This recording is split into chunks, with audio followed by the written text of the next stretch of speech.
Item ಯಾವುದೇ ಇರಲಿ try ಮಾಡಿ ಆಚಿ ಚಿಕನ್ ಮಸಾಲಾ. ಆಚಿ ಚಿಕನ್ ಮಸಾಲಾ. ಜಲಮಂಡಳಿ ಪ್ಲಾಂಟ್ಗೆ ಬಿದ್ದು ಮೂವರು ಕಾರ್ಮಿಕರ ದುರ್ಮರಣ ಪ್ರಕರಣಕ್ಕೆ ಸಂಬಂಧಪಟ್ಟಂತೆ ಘಟನೆ ಕುರಿತು ತನಿಖೆಗೆ ಬಿಡಬ್ಲ್ಯೂಎಸ್ಎಸ್ಪಿ ಅಧ್ಯಕ್ಷರಿಂದ ಆದೇಶ ಹೊರಡಿಸಲಾಗಿದೆ.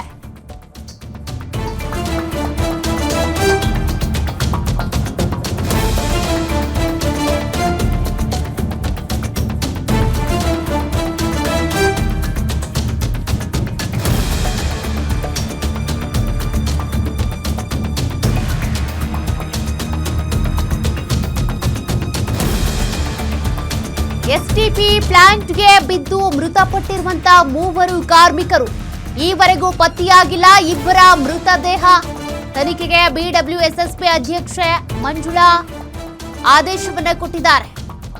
ಮೂವರು ಅಧಿಕಾರಿಗಳ ನೇತೃತ್ವದಲ್ಲಿ ತನಿಖಾ ತಂಡವನ್ನ ರಚನೆ ಮಾಡಲಾಗಿದೆ. 24 ಗಂಟೆಯೊಳಗೆ ವರದಿ ಸಲ್ಲಿಸುವುದಕ್ಕೆ ಡೆಡ್ಲೈನ್ ನೀಡಲಾಗಿದೆ. ನಾಳೆ ಮಧ್ಯಾಹ್ನ 12 ಗಂಟೆ ಒಳಗೆ ವರದಿ ಸಲ್ಲಿಸಬೇಕು ಅಂತ ಸೂಚನೆ ಕೊಟ್ಟಿದ್ದಾರೆ. ವರ್ತೂರಿನ ಬೆಳಗೆರೆಯಲ್ಲಿ ಇರುವಂತಹ ಸಂರಕ್ಷಣಾ ಘಟಕದಲ್ಲಿ ನಡೆದಿರುವಂತಹ ಘಟನೆ ಇದು. ನಾಪತ್ತೆಯಾಗಿರುವ ಇಬ್ಬರು ಕಾರ್ಮಿಕರಿಗಾಗಿ ಹುಡುಕಾಟ ಮುಂದುವರೆದಿದೆ. ಅಗ್ನಿಶಾಮಕ ದಳ ಸಿಬ್ಬಂದಿ, ವರ್ತೂರು ಪೊಲೀಸರಿಂದ ಶೋಧ ನಡೀತಾನೆ ಇದೆ. 40 ಅಡಿ ಆಳದ ಡ್ರೈನೇಜ್ ಆಳಕ್ಕೆ ಬಿದ್ದಿರುವಂತಹ ಕಾರ್ಮಿಕರು. ಡ್ರೈನೇಜ್ ನೀರಿನ ರಭಸ ಹೆಚ್ಚಿರುವ ಹಿನ್ನೆಲೆ ಪತ್ತೆ ಹಚ್ಚೋದಕ್ಕೆ ಕಷ್ಟವಾಗ್ತಾ ಇದೆ. ಇನ್ನೂ ಕೂಡ ಇಬ್ಬರು ಕಾರ್ಮಿಕರ ಮೃತದೇಹಗಳು ಪತ್ತೆಯಾಗಿಲ್ಲ.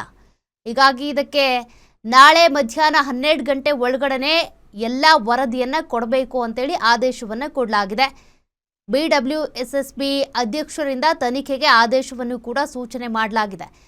ವರ್ತೂರಿನಲ್ಲಿ ನಡೆದಿರುವಂತಹ ಘಟನೆ ಏನಿದೆ ಅದಕ್ಕೆ ಸಂಬಂಧಪಟ್ಟಂತೆ ರಿಪೋರ್ಟ್ ಕೊಡೋದಕ್ಕೆ ಗಡುವು ಕೊಟ್ಟಿದ್ದಾರೆ. ಮತ್ತಷ್ಟು ಡೀಟೇಲ್ಸ್ ಕೊಡ್ತಾರೆ ನಮ್ಮ ಮೆಟ್ರೋ ಬ್ಯೂರೋ ಹೆಡ್ ಉಲ್ಲಾಸ್. ಘಟನೆಗೆ ಸಂಬಂಧಪಟ್ಟಂತೆ ಕಂಪ್ಲೀಟ್ ರಿಪೋರ್ಟ್ ಕೊಡೋದಕ್ಕೆ ಮತ್ತೆ ಈಗ ಶೋಧ ಕಾರ್ಯಕ್ಕೂ ಕೂಡ ಈಗಾಗಲೇ ಸೂಚನೆ ಕೊಡಲಾಗಿದೆ.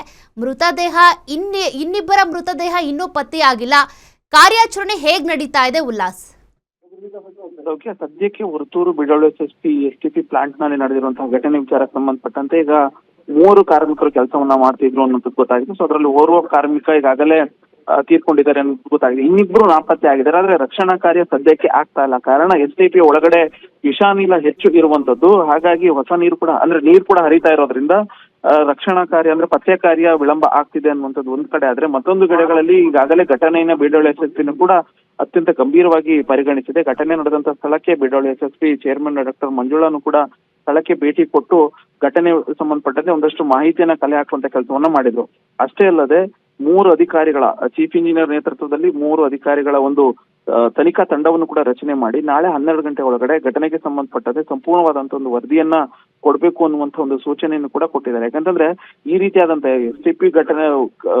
ಎಸ್ಟಿಪಿ ಪ್ಲಾಂಟ್ ನಲ್ಲಿ ಯಾವುದೇ ಒಂದು ಕೆಲಸವನ್ನು ಮಾಡಬೇಕು ಅಂತಂದ್ರೆ ಒಂದಷ್ಟು ಸುರಕ್ಷತಾ ಕ್ರಮಗಳನ್ನ ಕೈಗೊಳ್ಳಬೇಕಾಗತ್ತೆ. ಆದ್ರೆ ಏಕಾಏಕಿ ಆ ಒಂದು ಎಸ್ಟಿಪಿ ಪ್ಲಾಂಟ್ ಒಳಗಡೆ 3 ಕಾರ್ಮಿಕರು ಬಿದ್ದಿದ್ದಾರೆ ಅಂತಂದ್ರೆ ಅಲ್ಲಿ ಸುರಕ್ಷತೆ ವಿಚಾರದಲ್ಲಿ ಎಲ್ಲರೂ ಲೂಪ್ ಹೋಲ್ಸ್ ಆಗಿದೆಯಾ ಅಥವಾ ಅದನ್ನ ಉಸ್ತುವಾರಿ ವಹಿಸ್ತಾ ಇರುವಂತಹ ಅಧಿಕಾರಿಗಳು ಅಥವಾ ಕಾಂಟ್ರಾಕ್ಟರ್ ಅವ್ರದ್ದೇನಾದ್ರು ಲೂಪ್ ಹೋಲ್ ಆಗಿದೆಯಾ ಅನ್ನುವಂಥದ್ದು ತಿಳಿಬೇಕಾಗತ್ತೆ. ಸೊ ಯಾಕೆಂತಂದ್ರೆ ಕಾರ್ಮಿಕರು ಈ ರೀತಿಯಾದಂತಹ ಈ ಹಿಂದೆನೂ ಕೂಡ ಹೆಬ್ಬಾಳ ಬಳಿ ನಡೀತಾ ಇರುವಂತಹ ಹೆಬ್ಬಾಳ ಬಳಿ ಎಸ್ಟಿಪಿ ಘಟನೆ ಪ್ಲಾಂಟ್ ನಿರ್ಮಾಣ ಹಂತದಲ್ಲೂ ಕೂಡ ದೊಡ್ಡ ದುರ್ಘಟನೆ ಆಗಿತ್ತು. ಅದಾದ ಬಳಿಕ ಬಿಡಬ್ಲ್ಯೂಎಸ್ಎಸ್ಪಿ ಎಚ್ಚೆತ್ಕೊಂಡಿತ್ತು. ಈಗ ಮತ್ತೆ ಇಂತಹ ಒಂದು ಘಟನೆ ಆಗಿರೋದ್ರಿಂದ ಕೂಡಲೇ ಇದನ್ನ ಗಂಭೀರವಾಗಿ ಪರಿಗಣಿಸಿ ನಾಳೆ 12 ಗಂಟೆ ಒಳಗಡೆನೆ ವರದಿಯನ್ನ ಕೊಡಬೇಕು ಅನ್ನುವಂತ ಒಂದು ಸೂಚನೆಯನ್ನ ಬಿಡಬ್ಲ್ಯೂಎಸ್ಎಸ್ಪಿ ಅಧ್ಯಕ್ಷ ಕೊಟ್ಟಿರುವಂತದ್ದು. ಸೌಖ್ಯ.